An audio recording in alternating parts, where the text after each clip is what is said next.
Okay, so it wasn't exactly a great weekend to be an Illini fan.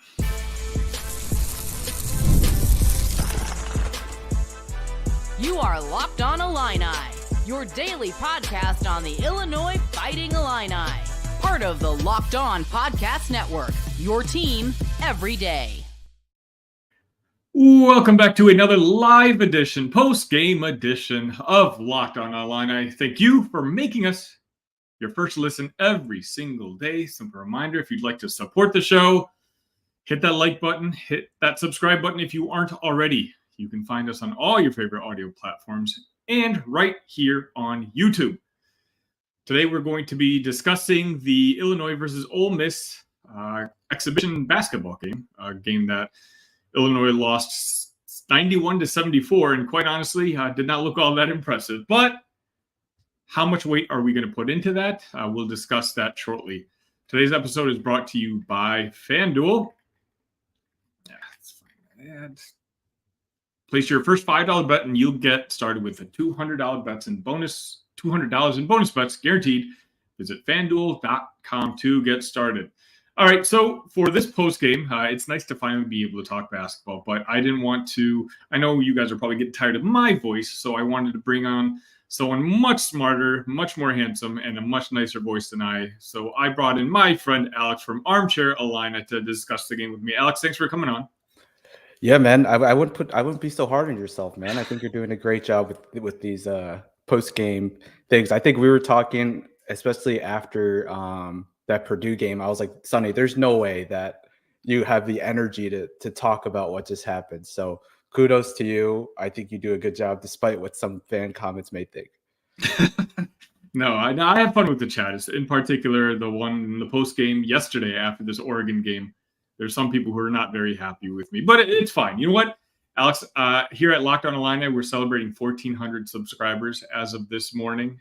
And again, for a show that's just 6 months old, it's easy to keep coming on just because of the support level that my everydayers have in this chat. And by the way, again, this is a live show, so I want to hear what you guys think. Let us know in the comment section what players stood out to you.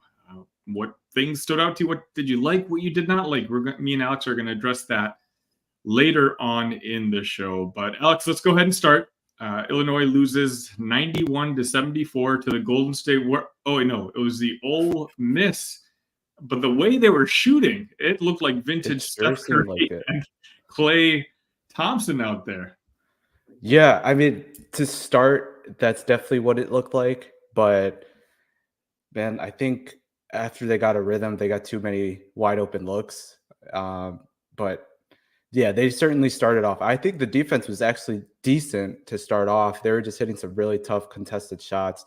And then Brad Underwood famously said at media day that this team couldn't guard middle schoolers. And of course that came back to full force here. And a lot of people who were box score watching probably saw that as, yep, he's definitely right. But I do think the defense was okay to start off, but there's definitely way too many miscues. A lot of guys, especially when Lavich was supposed to kind of close out hard, he kind of did that weekly. But I'm not surprised. Long story short, I'm not surprised by this result at all. I think it's probably the best case scenario for Illinois to get pantsed at this stage. This exhibition does not count, but I think this was not surprising to me at all. I agree. On Friday's episode where I previewed this matchup, I made it very clear. I was like, the result of this game does not matter to me. And now seeing us essentially get boat raced in this game, like you, I'm kind of glad that this happened, because otherwise we might have some sort of falsified confidence, starting the season against an Eastern Illinois and some of these weaker teams, and then really got a feeling of being punched in the face when we finally had to go up against a team like Alabama. What we saw today, and it was clear just minutes into this game, was one team that's just unfamiliar with each other. You can tell they don't know each other's tendencies yet. All summer long, they've been playing basketball with each other, but also against each other. As opposed to Ole Miss, where a team, I think I read the stat that they brought back 60% of their 60%. Scoring. Yep. 60% of their scoring from last year. They, even physically, they look like men compared to what Illinois was throwing out there with the younger players. So, Ole Miss is a top 25 team, right? Like they're a good basketball team. They're a veteran basketball team that they brought back a lot of guys from last year's team. And Illinois isn't a top 25 team, and they're a youthful program, and they're, got a lot of new faces, and you kind of got to see it today. It's funny you brought up that Brad Underwood quote, because I kind of thought the same exact thing. I was like just a couple minutes in, I was like, oh boy, there's some people that are just going to run with this. Brad Underwood talking about how porous this defense looks. And I kind of agree with you. Like the defense definitely did not look good, or maybe even average, but it wasn't like porous, like completely horrendous. Ole Miss was just making shots. And I don't know if a good defensive team beats Ole Miss the way they shot today. But overall, my feelings for the season haven't changed really. The team hasn't really changed. And you and I, we're going to address the players on a more individual basis in the next segment. But I'm just glad we got to play a very tough basketball team like Ole Miss, and now we get to go back to Champaign and really practice, look at that film, and really try to figure out, what this team needs to do to get comfortable with each other. Yeah, I 100% agree because, thinking about it, guys like Will Riley, Kylan Boswell, they're probably dominating in practice, but to see young guys, Kylan Boswell still very young, Will Riley, reclass guy that just came in, Kasparis, Jakucionis, even same thing. These are less than 20-year-old guys who are going against Matt Morrell, 22, going on 23. Jamin Brakefield, transfer from Duke. This is his 5th year. They got the guy, I forgot his name, but he's from UNC Greensboro, grad transfer.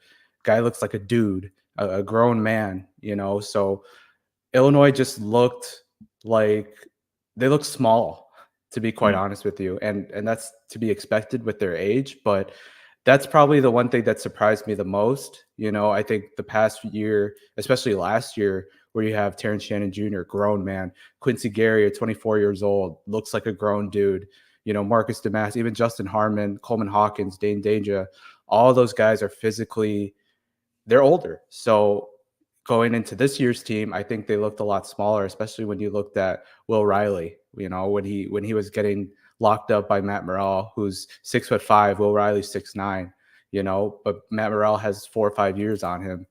And then you look at a guy like Kerry Booth, same thing, So I think it really just shows that age does win in college basketball, but Illinois has a lot to figure out. And I think it's perfect film to break down heading into Eastern Illinois. Like you said, I'd rather them get kind of a slice of humble pie right now, as opposed to play some run and gun team, maybe beat them by 10 points and get this false sense of, oh, we can just outgun people. That's not going to be able to be happening. So I think it's honestly the perfect situation for Brad Underwood and his squad. But you got 3 weeks until you play Alabama, so 24 days, I think this is the exact number. But you got 3 weeks till you play Alabama, who's probably picked to finish in the top 5, top 10. Nate Oates, one of the best coaches in the country, so that's going to be your ultimate litmus test. And if you get blown out, then, people's eyebrows are definitely going to get raised. Yeah, I'm definitely not very optimistic about that game, at least that it being so early in the season. One of the questions I had in the preview episode, the thing that I was kind of looking forward to seeing in this game was going to be our starting lineup. And ultimately, we decided to go with Kylan and Kasparis in the backcourt. Then we had Lavich at center, Hummerkaus at 4. I don't think there are any surprises amongst those 4. But then at the 3 spot, we had Trey White. And obviously, Brad Underwood could have gone Will Riley there, could have gone Ty Rogers there.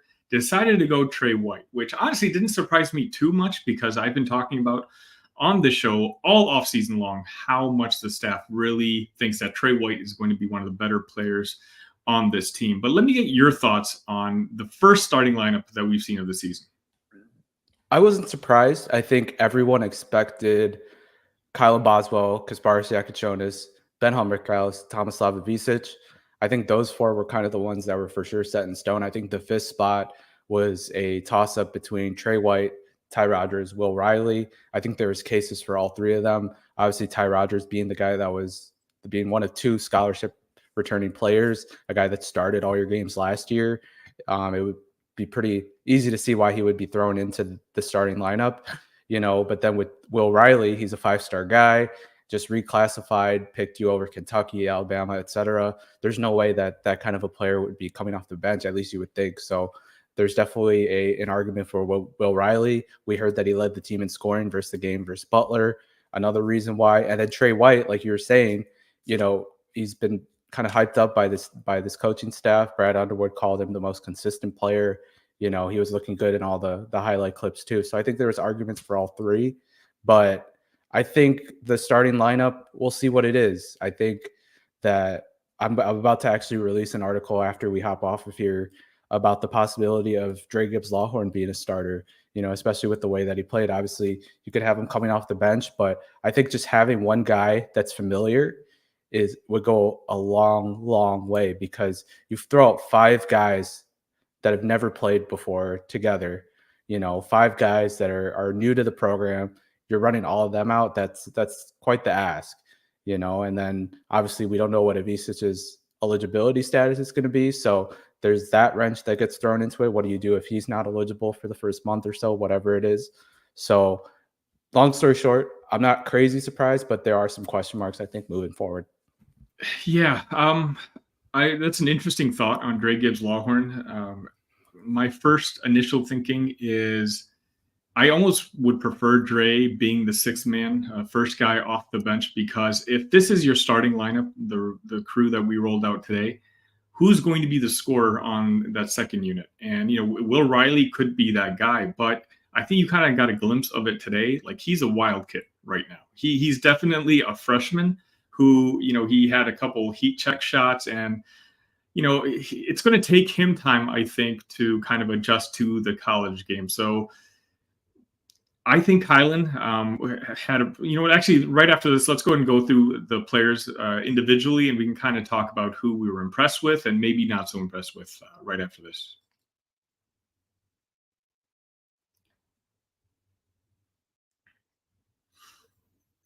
Okay, so Alex, let's just start off with the guys we're impressed with, and I think you named probably the best player on the court today in Dre Gibbs-Lawhorn, both on the offensive side of the court and on the defensive side.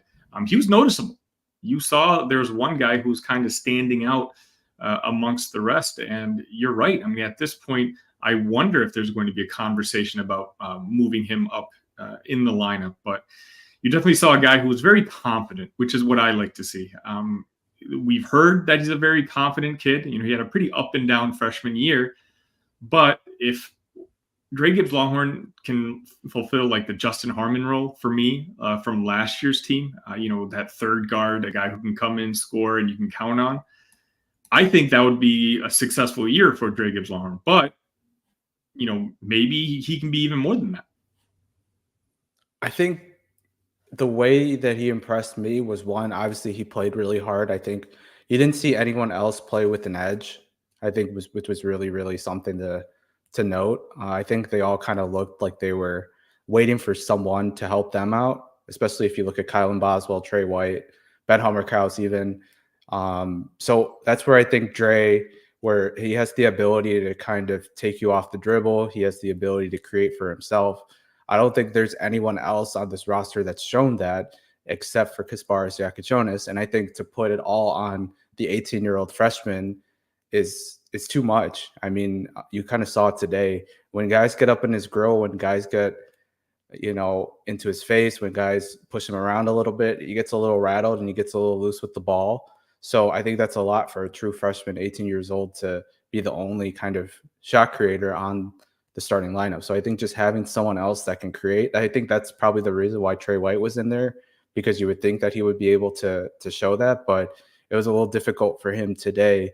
I think the 3 guys that really just did a good job were obviously Dre Gibbs-Lawhorn, but I think Tomislav Ivicic had a good game, especially with his first action being there. Hopefully he's cleared soon.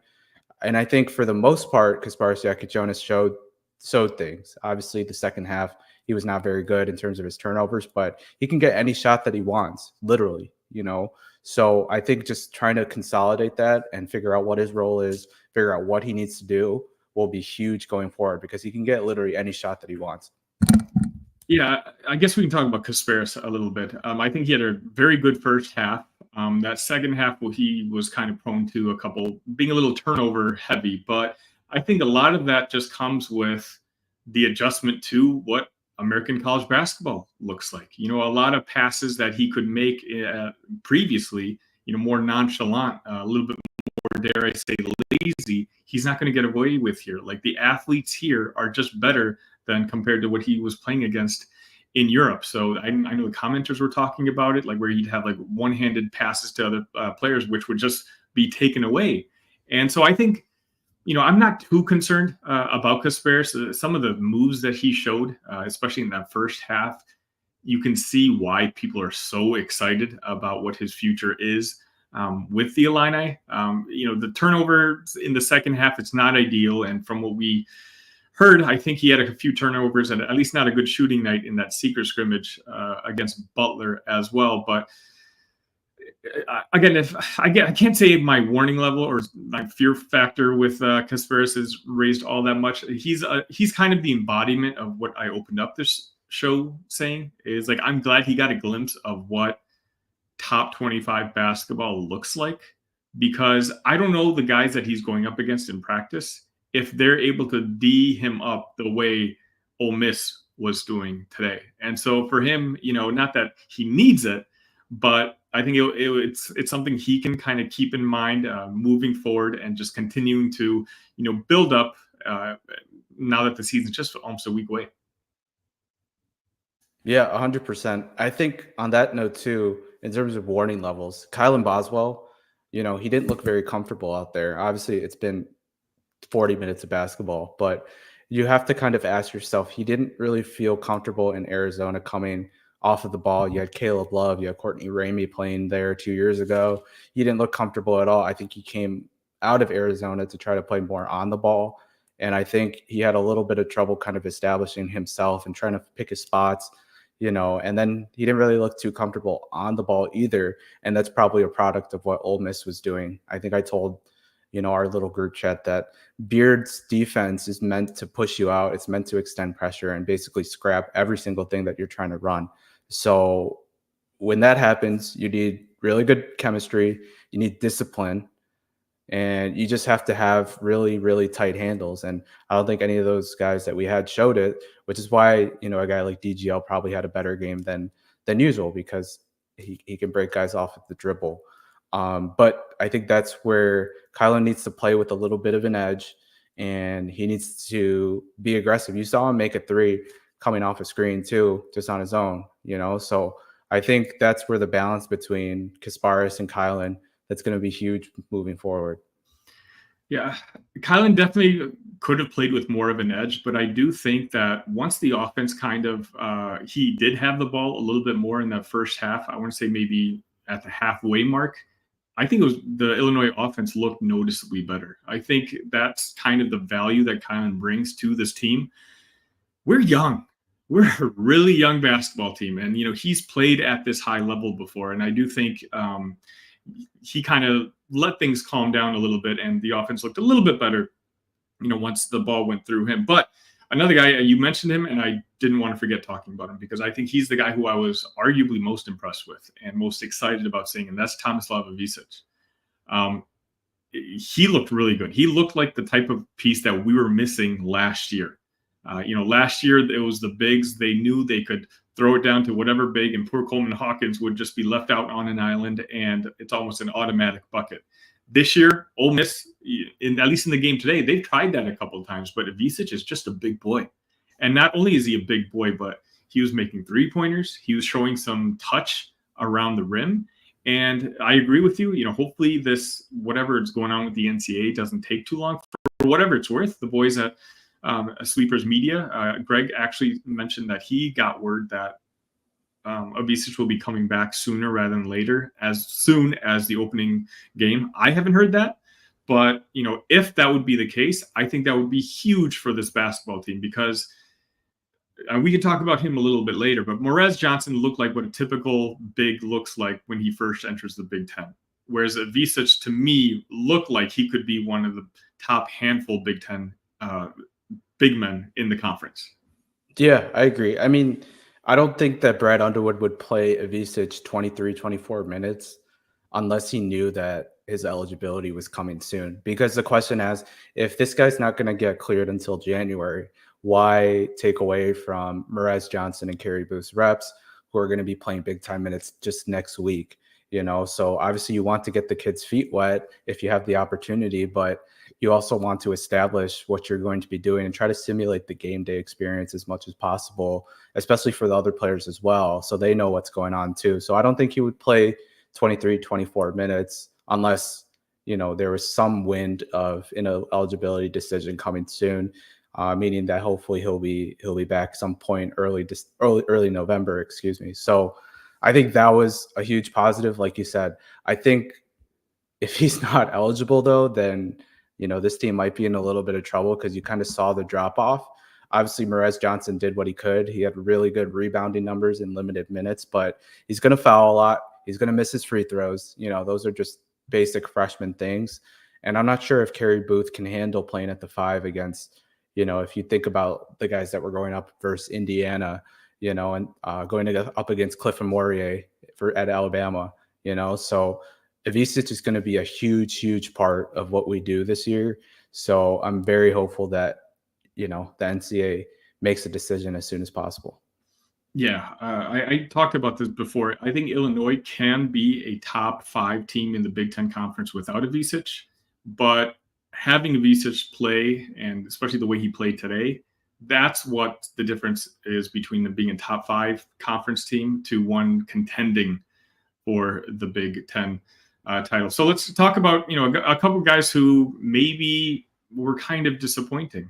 For me, I kind of wish I saw more out of Trey White, the guy who was in the starting lineup, obviously displacing Ty Rodgers and starting over Will Riley. But, Trey really didn't show me all that much today, at least box score wise. Any thoughts on him? I thought Trey was, look, he played on a terrible program last year in Louisville. That's going to take some time to shake off and getting used to the habits that were there, playing both sides of the ball. He was not very good defensively last year at all. So I think just saying, hey, what's my role on this team? Because Louisville, it was such a bad team that, if he can get a bucket, if he could throw up a shot, he'd be able to do it. But here, I think he's really trying to figure out, okay, what's my role here? Am I the go-to scorer? Am I a guy that's just going to do 3 and D? Am I a guy what is it? So I think he had a lot of trouble. I think what he can do is try to look at what Quincy Guerrier did last year, rebound, provide that old man body of his, so to speak. He's one of the older guys on this team, and just keep it simple. I think if he can do that, then he'll have a good time in Champaign. But I think looking at the stats, looking at the box score, Ben Humberkaus 0 for 4 from 3. You would like to see him at least have one go down. There's a lot of talk about his creativity with the ball in his hands, things like that. We didn't really see that today, and I think he kind of got pushed around against Ole Miss. And then Kylan Boswell, there was just something off a little bit, whether he just didn't look comfortable. And he wasn't as aggressive as I thought he could have been. And again, I think that goes to Ole Miss's defense. But Boswell and Humberkaus really stuck out to me as, hey, we need a little bit more. But I think, like I said, it'll be fine once we play Eastern Illinois next week and we play, some of the easier schedule teams on our schedule. Yeah, I'm going to have to watch it over again. Maybe I'm a little too high on Boswell. Not that I think he had a great game, but I think I wish he was a little bit more aggressive, and I do think a lot of his turnovers he just kind of smiled off, which I don't know if I like this early in the season. But Humberkaus, yeah, that's I should have named him first. All off season long we've been hearing about how amazing of a shooter he is, and not only did he go 0 for 4 when it comes to shooting, but the defense attacked him every single time when he was in that ball game, and there was nothing he could do. When you talk about this Illinois basketball team being a bad defensive team, he's going to be one of the big reasons why, because you can tell that skill set just is not there. And if he's not making buckets on the other end to offset it, then I don't know what his role on this team is. Yeah, he's not a good rebounder. And then defensively, he was just overpowered, and he doesn't have the instincts. He doesn't have the lateral quickness. So if he's not making shots, like you said, what do you do here? I do think also, all of the shooters in the past that have played for us, Marcus Damas, he didn't start out the season very good. He started playing, he wasn't making shots, and then he played against Marquette, played against FAU, and then you saw the Marcus Damas of what he was. So I do give some of these guys who come from maybe the lower level some time. Alfonso Plummer, he wasn't very good the first couple games, wasn't making shots, looked lost on defense. He's small. So I do give Hummerkow some time. I do think his time is coming, but I think that was definitely a wake-up call in terms of, hey, this is the level of high major ball. This is a top 25 team, top 20 team, even if you will, given, what they returned. So, which is why I think it's perfect that this was an exhibition game. All right, let's run one more break, and we're going to talk to the community and see what the chat says right after this.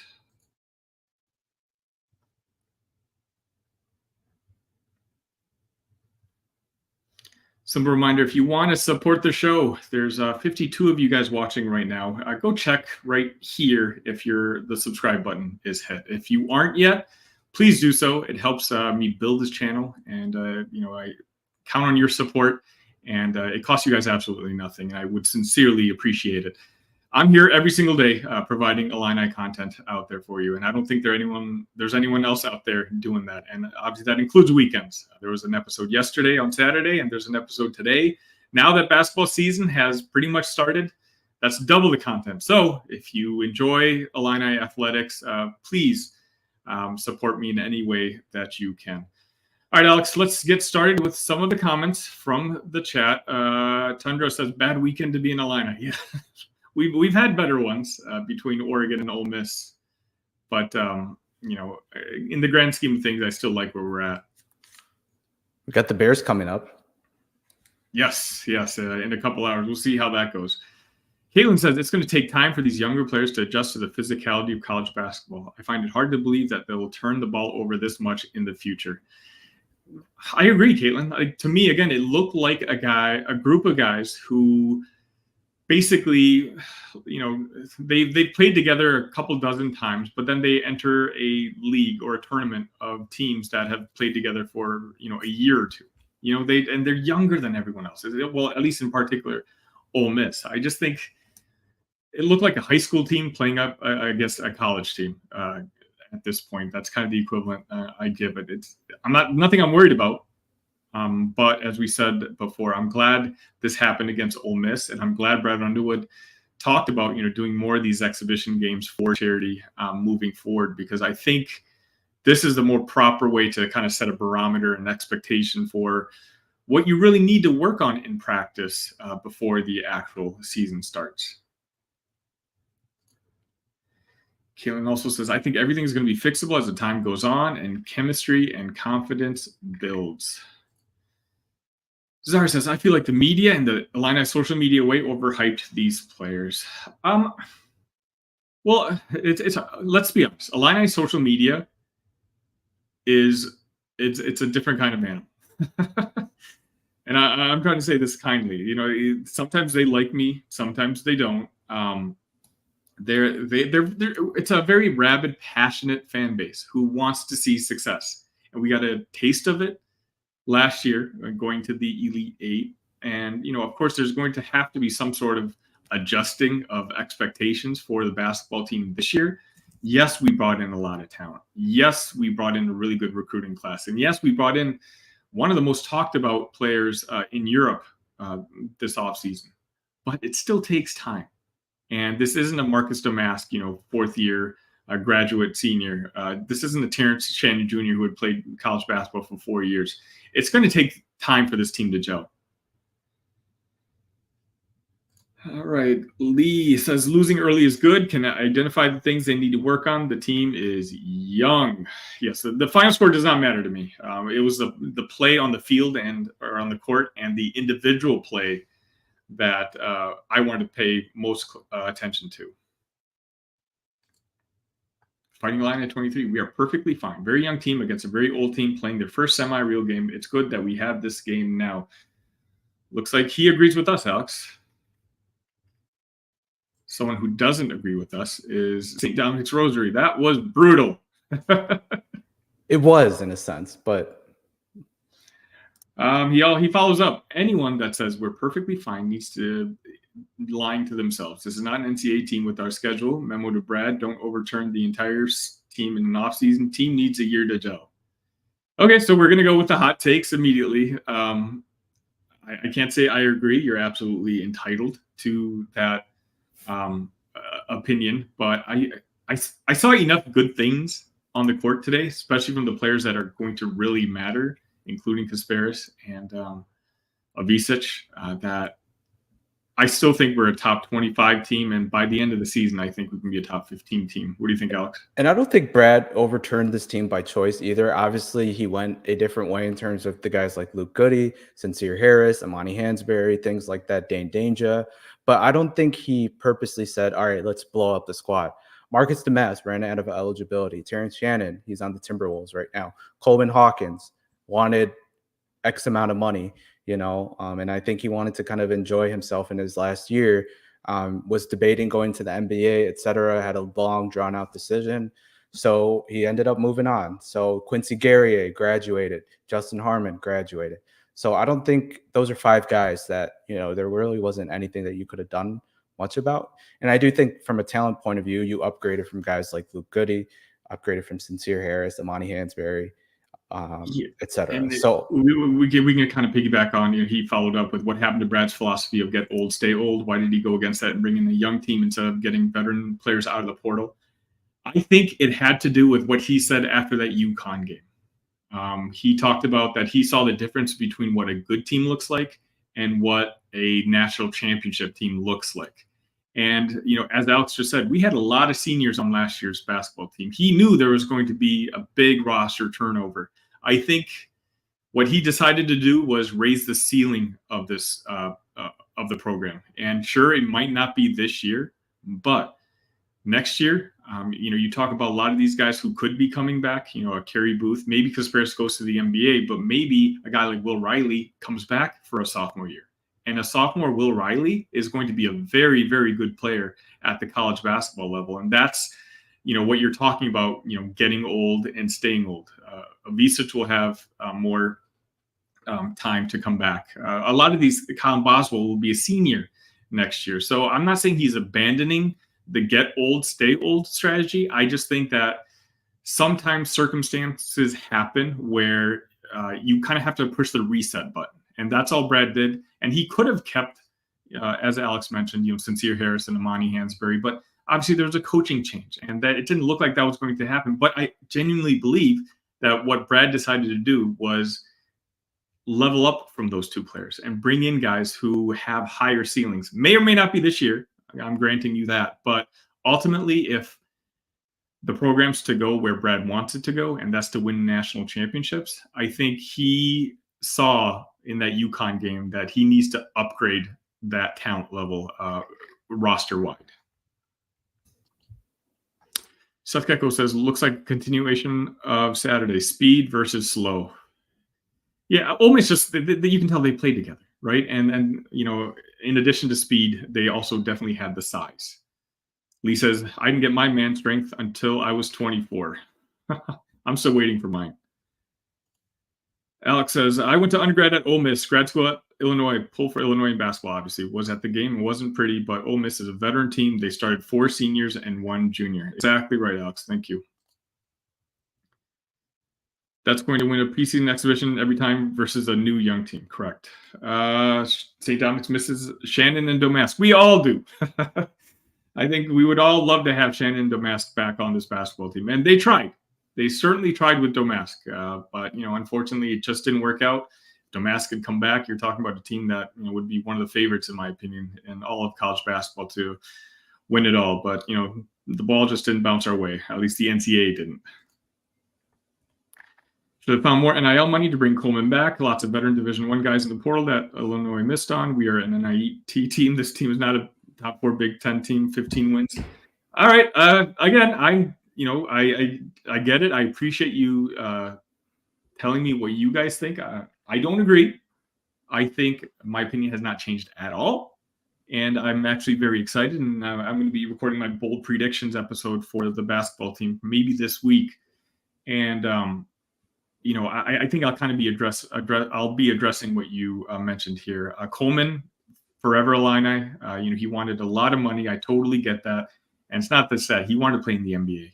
And if we wanted to bring Coleman back, we would have had to wait until that NBA draft deadline. And then if he had decided to stay in the NBA at that point, we would have run out of options to bring in to replace him. Do you disagree with any of that, Alex?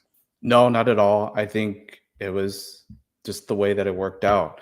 And I think college basketball, the teams that win in college basketball are made up of guys who could have gone to the NBA but decide to stay one more year. I mean, look at the most successful Illinois basketball teams. Ayo Dosunmu staying extra year.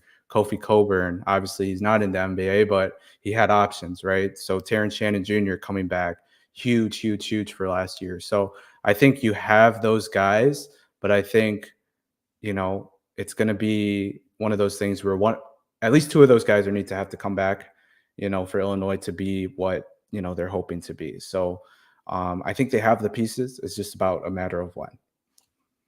Lee says, Ole Miss was not very good last year, but brought back 6 players this year. Illinois is Ole Miss last year. Yeah, experience matters. And, they did bring in 1 or 2 new guys, and you definitely saw. And again, don't get me wrong, Ole Miss is good. I'm not saying they're a great basketball team, but they played great today. They made basket shot after shot after shot, where I know the story is going to be the poorest Illinois defense, but I think that in actuality that's going to be a little overrated. And I just think Ole Miss made baskets, and they're at home playing in front of their fans. Again, this was a young Illinois team playing in its first road experience, and nothing I'm too worried about yet. Philip, a friend of the show, says Illinois didn't play this game to win. Ole Miss did. And ML said, what is with the talk about how good the team is at passing? And it seemed like they were incapable of making a simple pass. Yeah, I mean, it was a rough game. I'm not disagreeing with you. We played sloppy, ML. Again, this is going to require going back, looking at tape, and really these guys identifying what they need to work on. And I think, that first game against Eastern Illinois, we should win pretty handedly, but I think Brad and the coaching staff are going to have to really stress working on their weaknesses against those teams, because as you said, in 24 days, when we go up against Alabama, a game like today, we're going to lose by 25 plus. It's me says, I think they have a lot to learn from the game, and Brad has a lot to figure out on what his rotation will be. I definitely agree. I don't think he knows what his rotation is going to be. If I were him, I think I'd probably stick with what he did today. I get the point. I think, having some veteran guys like Kylan and Trey White and in particular Visic, it's good to start off the team. But, I can't wait to read Alex's article on Armchair Illini, which he's going to post shortly after this episode.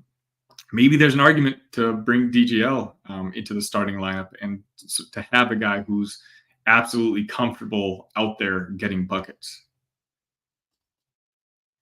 Phil says, nothing like getting whipped in a meaningless game to light a fire under the team. Yeah, Brad, if we had won by 20 or lost by 20, he's going to have the guys running laps in practice. A repeat of 22-23, lot on paper talent, but no real job.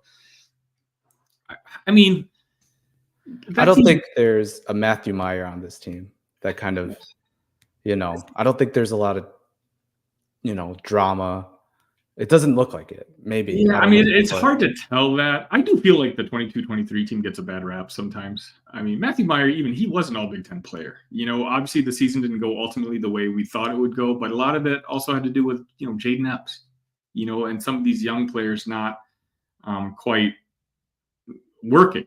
And so, is that going to be on the back of my mind this year? Of course, with this basketball team, because we're bringing in a lot of new guys. And what if a guy like Will Riley's not happy coming off the bench? Is he the type who understands that, hey, Brad Underwood and Orlando Antigua and Jeff Alexander, they're going to get me ready to make a lot of money at the pros, and I'm going to continue to get better? Or, is he going to be like, hey, I didn't reclassify for this. I didn't come back to come off the bench and play for 15 minutes. These are all questions that, are going to be answered throughout the basketball season. The season is young. We've just simply concluded the first exhibition game. And again, I guess we can kind of wrap it up here, Alex. Any final thoughts on the game that you saw? No, I think it went the way that I expected. And I think fans are just going to have to know that this team is going to be up and down. There's going to be moments where they look really, really, really good. And I think they're going to pick off one of these teams like in Alabama or Duke, etc. And I think there's going to be times where they might lose a game that they're not supposed to lose, or they get whooped by one of these teams that are a lot older or, maybe not as talented, but they're old. You kind of think about how, Penn State a couple years ago, where they had a bunch of 22, 23-year-olds just whooped a very young Illinois team. You think of that. So I think there's going to be ups and downs in a very, very tough schedule. But I think if we stay the course, this team has a very, very high ceiling as well. I completely agree. Alex, thank you for coming on. Would you like to promote your stuff before I let you go? Yeah, armchairillini.com. Sunny, you do a great job. So we always try to base a lot of our content based off what you're doing, to be quite honest. But with basketball season and football season, we'll do what we can and try to have a couple short reads a day for all y'all, and just keep following us on social media. Another Illinois football home game, so we'll have another Hamilton Walkers giveaway as well. So follow us on our social media page at armchairillini.com. Thank you, Alex. All right. That's going to just about wrap it up. Again, if you guys are here for the first time on Locked On Illini, I'm doing this every single day, a half-hour show. Find me on all the social medias. I'm doing a new thing called 60-Second Illini. By the way, I don't like that name. If you have suggestions, please let me know. It's just 60 seconds of me recapping whatever news stories might be happening during the day. You can find me on Locked On Illini, Facebook, Instagram, and TikTok. All those accounts are created. On your way out, please, if you don't mind, hit that like button. What that's going to do is it's going to help the show up in other Illini fans' algorithms, and it can kind of continue to help us grow. We reached 1,400 subs this morning. Thank you all so much. The audio side, I'm not forgetting about you. We continue to be one of the 20 in the 20 percentile of fastest growing channels in the entire Locked On podcast network. And keep in mind, we started this in the off season, so this has been an incredible journey, and a journey that, quite honestly, is just getting started. Now the basketball season's here. Football content, basketball content, everything we're going to have for you right here on Locked On Illini. Until then, ILL, love you guys.